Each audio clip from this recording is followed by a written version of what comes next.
तो आज़ाद कैंडिडेट हैं जिनको आप समर्थन करें, कौन कौन है थोड़ा बता दो। ये हमारा कॉन्फिडेंशियल है। कॉन्फिडेंस। हाँ, क्योंकि ऐसा ना, वो उन्होंने हमें यही कहा था ओके। कि हमारी संगत ये चाहती। इंटरनल समर्थन क्या इशू है, किस इशू को लेके आज कर रहे हैं?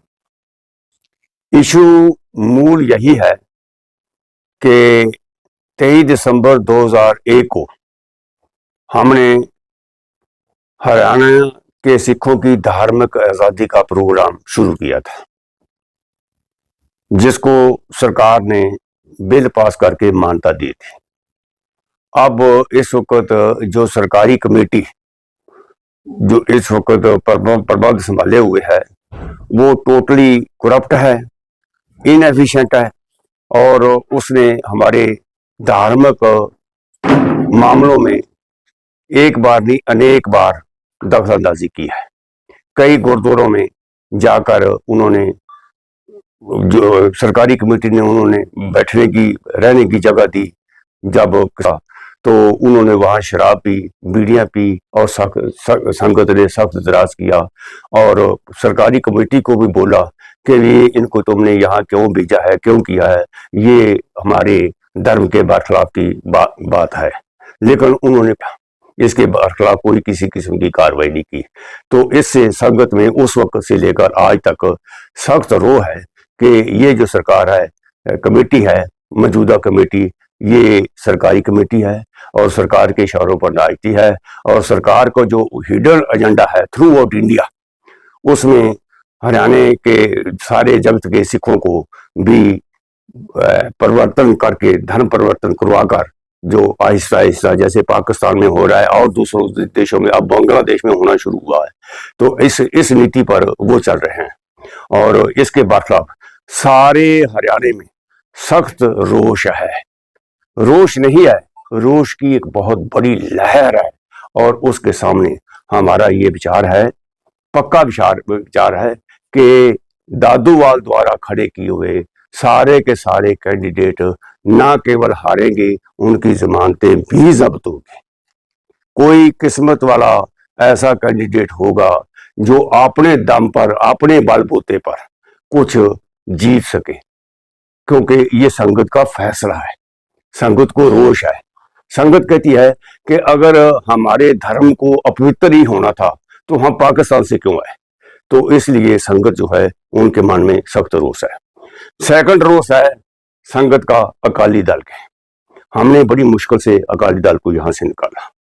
उस बात के लिए सारी संगत ने 100% लोगों ने समर्थन दिया। अब वो अकाली दल बेशर्म होकर अब वो यहाँ हरियाणा में फिर कैंडिडेट जहां जहां भी उनको मिले हैं, उनको पैसे देकर, उनको सपोर्ट देकर, उनकी मिन्नतें करके, तरले करके उनको खड़ा किया हुआ है। लेकिन सारे हरियाणा में इस बात की चर्चा है, अगर हमने हरियाणा के पंजाब के अकाली दल को ही समर्थन देना था, वोट देनी थी, तो हमने निकाला क्यों। अब जब वो चले गए हैं तो उनको यहाँ आना नहीं चाहिए था। और खास करके जो पिछले 15 दिन में अकाल तख्त साहब के सामने पेश होकर सुखबीर सिंह बादल, उनकी कैबिनेट कुलीस और उनके वरिष्ठ पार्टी के पदाधिकारी, उन्होंने दोनों हाथ जोड़कर माफ़ी मांगी है कि हमने सिख पंथ को बदनाम करने में और उनका सत्यानाश करने में हमने कोई कसर नहीं छोड़ी है। ये माफ़ी मांगी है, उनका खुद का ये कबूलनामा है। तो इस सूरत में ये सारा सब कुछ बच्चे ने देखा है, हर आदमी ने देखा है। तो जब पंजाब में उनकी जीरो पॉपुलैरिटी है, जीरो बेस हो गया है, वो कोई भी सीट नहीं जीत पाए, ना पंचायत की, ना म्यूनसिपल कमेटी की, ना एमएलए की, ना एमपी की। तो यहाँ वो क्या ढूंढते हैं। लेकिन उनका भी एक हिडन एजेंडा है। वो हिडन एजेंडा ये है कि अकाली दल पंजाब का और भाजपा ये दूर भविष्य में देखते हैं कि हमारा इनके साथ मिलने के बगैर गुजारा नहीं है। तो इन्होंने हरियाणा के जो भाजपा वाले हैं, उन्होंने उनको रिक्वेस्ट की और उन्होंने उनकी रिक्वेस्ट मानकर ये कैंडिडेट खड़े की है। इस बात का मुझे रिलायबल इंफॉर्मेशन है, तभी मैं कह रहा हूँ, वरना मैं कभी कहता नहीं। तो संगत भी इस बात से सुचेत है। ये हमारी दो बातें हैं संगत की। ये संगत के माने में लहर है, ना भाजपा ना अकाली दल। इनकी छुट्टी, इनका सफाया, क्योंकि ये हमारे धर्म के बरखलाफ काम कर रहे हैं, करते रहेंगे। हम अपने हाथ से उनको वोट देकर गुरु घर में क्यों बिठाएं, ये संगत की सोच है। तो इसलिए ये दो पार्टी तो हैं छुट्टी। अब जो बाकी पार्टी हैं, चाहे मेरी पार्टी है, चाहे जिंदा साहब की है, जो लोकल है, जिन्होंने स्ट्रगल किया है, तो संगत को मेरी परफॉर्मेंस का भी पता है, जिंदा साहब की परफॉर्मेंस का भी पता है, मेरी सोच का भी पता है, जिंदा साहब की सोच का भी पता है। तो संगत ने इन दोनों में से चूज करना है, और तीसरा कोई है ही नहीं मैदान में। इसलिए हमें ये विश्वास है कि अकाल पुरख की मेहर से और संगत की बड़ी पॉजिटिव पंथक सोच की वजह से हमारी जो संस्था है, जिसका नाम सिख समाज संस्था है, वो अपने आप के तौर पर एक मेजॉरिटी बनाएगी। और जो हमारे दरवाजे खुले हैं, बाकी के जितने भी आदमी हैं, इंडिपेंडेंट खड़े हैं या कोई छोटे छोटे खड़े हैं, इंडिपेंडेंट और भी कुछ संगठनों से खड़े हुए हैं, तो जब 19 तारीख के बाद हम ओपन हैं, पॉजिटिव जो प्रो सिख सोच वाले हैं, जो गुरु घर को समर्पित हैं, जिनके मन में ईमानदारी है, वफादारी है, सोच है पंथ को बचाने की। जितना बड़ा खतरा आज हरियाणा के सिखों को मौजूदा जो कमेटी है, सरकारी कमेटी, उसने पैदा कर दिया है खुद ब खुद, उतना बड़ा खतरा शायद मुगल हुकूमत के बाद आज तक कभी भी पैदा नहीं हुआ। और सारी की सारी जो सिख संगत है वो इस बात से बड़ी अच्छी भांति वो इसको उनको वो जागृत है, और वो इनकी छुट्टी करेगी। और हमें पूरी उम्मीद है कि हम जो है वो करेंगे। दादूवाल तो कह रहे हैं कि सरकारी नहीं है। सरकारी कैसे? यहाँ मीटिंग हुई थी 2-3 दिन आने को लेकर, शायद आप नहीं आए थे उसमें।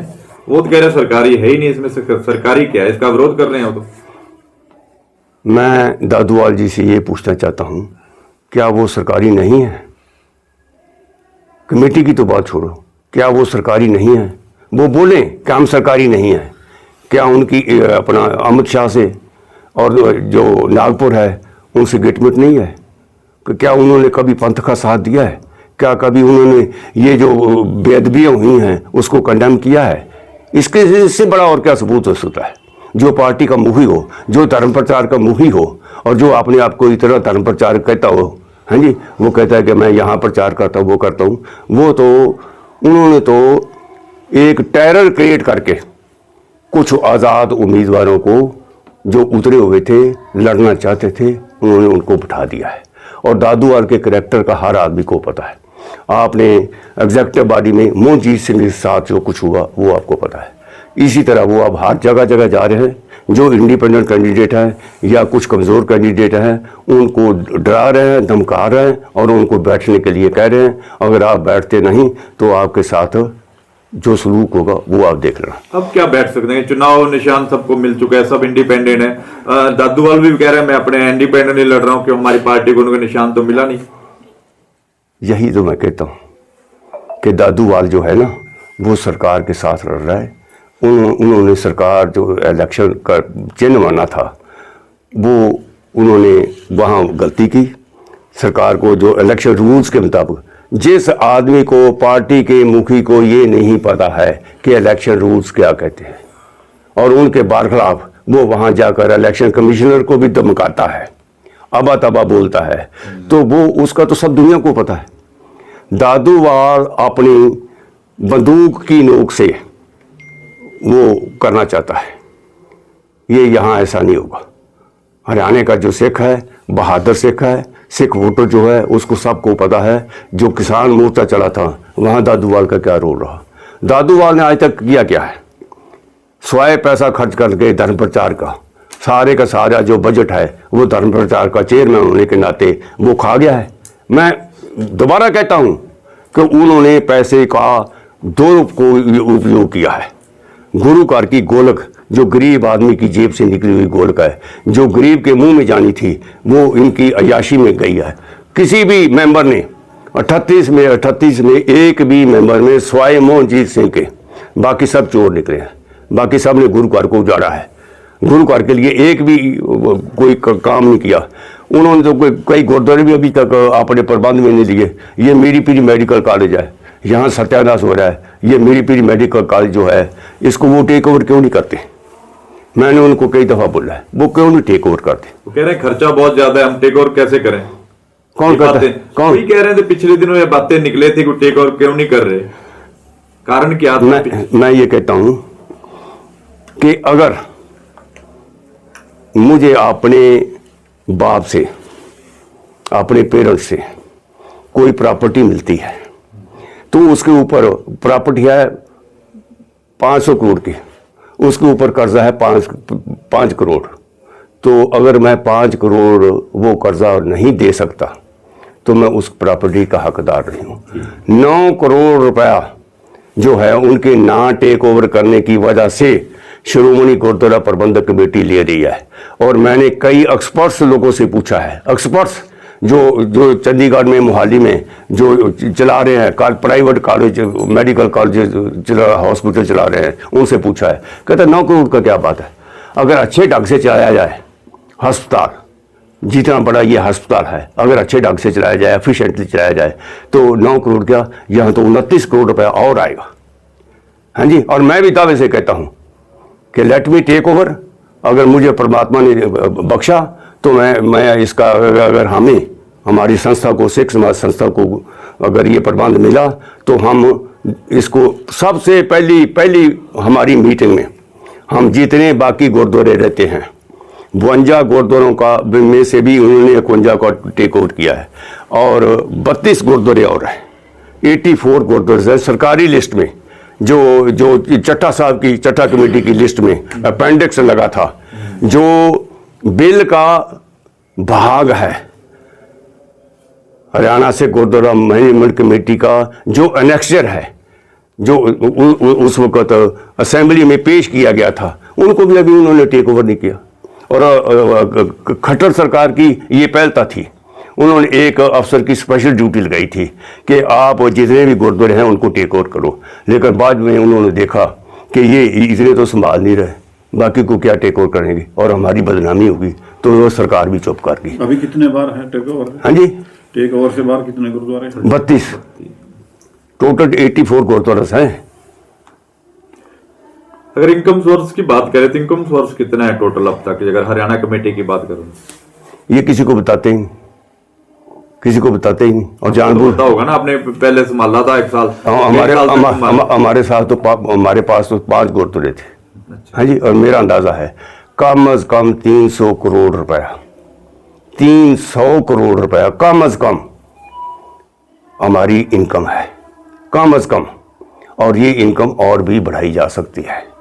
मिसाल के तौर पर अगर हमें प्रबंध मिलता है, ये तो इतनी ज़बरदस्त फजूल खर्ची कर रहे हैं, ये सोलर सिस्टम क्यों नहीं लगाते?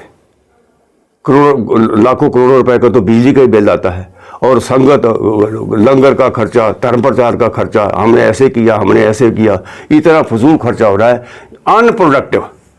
हाँ जी, और इन्होंने कोई कैपिटल जो है मतलब काम नहीं किया, कोई बिल्डिंग बनाई हो, कोई स्कूल बनाया हो, कोई कॉलेज बनाया हो। ये जो स्कूल हैं, कॉलेज हैं, 5 हैं इनके पास, उनको उनके टीचर्स की तनख्वाह, दादूवाल जी मैं आपको बताना चाहता हूं कि उनकी टीचर्स की तनख्वाह सरकार के कर्मचारी, सरकार के सेवादार से भी कम है, और वो रोज रोते हैं कि भी हमें बचाओ, हमें बचाओ, हमें बचाओ। और दूसरा, यहाँ के जो कर्मचारी हैं उनको कुछ सुविधा नहीं है, उनके लिए घर नहीं है, मकान नहीं है, 10-10 हज़ार रुपए लगे हुए हैं। सेवादार उन बच्चों को पढ़ा सकते हैं ना कुछ करते हैं। अगर गुरु घर के कर्मचारी भी भूखे मरे और उनका इतना बुरा हाल हो, तो ये कमेटी बनाने का फायदे क्या है हमें? जो दिल्ली गुरुद्वारा प्रबंधक कमेटी है, जो श्रोमणी गुरुद्वारा प्रबंधक कमेटी अमृतसर है, उनके सारे के सारे कर्मचारी जो हैं वो सेटिस्फाइड है। इन्होंने तो भुपिंदर सिंह संध ने और दादूवाल ने जब से इन्होंने टेक ओवर किया है, मैनेजर को चपरासी बना दिया और चपरासी को वो कर दिया। अगली बात, जिस कमेटी ने 2.5 साल में रूल्स नहीं बनाए, रेगुलेशन नहीं बनाए, और वहाँ दादू राज चलता है और वहाँ भुपिंदर सिंह संध राज चलता है, लोग कहते हैं कि उन्होंने अपने इलाके के इतने आदमी भर्ती कर दिए, इतने आदमी भर्ती कर दिए।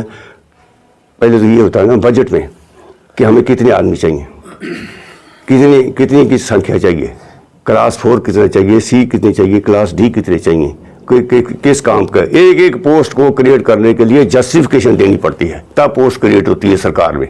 तो ये हाँ जी आ गया चल, और उनके मैनेजर कहते हैं कि आपने इसको चौकीदार बनाकर भेजा है, माली बनाकर भेजा है, सेवादार बनाकर भेजा है। हमारे पास तो वो पहले को के लिए भी कोई काम नहीं है। सरकार का बजट सिर्फ इसीलिए इस तरफ ही लगा दिया कि हमने इलेक्शन लड़ना है, जो आए उसको खुश करके भेजो ताकि हम जीत सकें। ये ऐसी थोड़ी होती है सरकारें। हाँ जी, इनको पता ही नहीं है किसी को, एक भी आदमी को नहीं पता कि गवर्नेंस क्या होती है, प्रबंध क्या होता है, और एक भी आदमी को ना रूल हमारा एक्ट का भी कुछ नहीं पता है, उस एक्ट में क्या क्या व्यवस्था है, उनकी क्या जिम्मेवारी है, उनको क्या काम करना चाहिए था, लेकिन उन्होंने कुछ भी नहीं किया। भूपेंद्र सिंह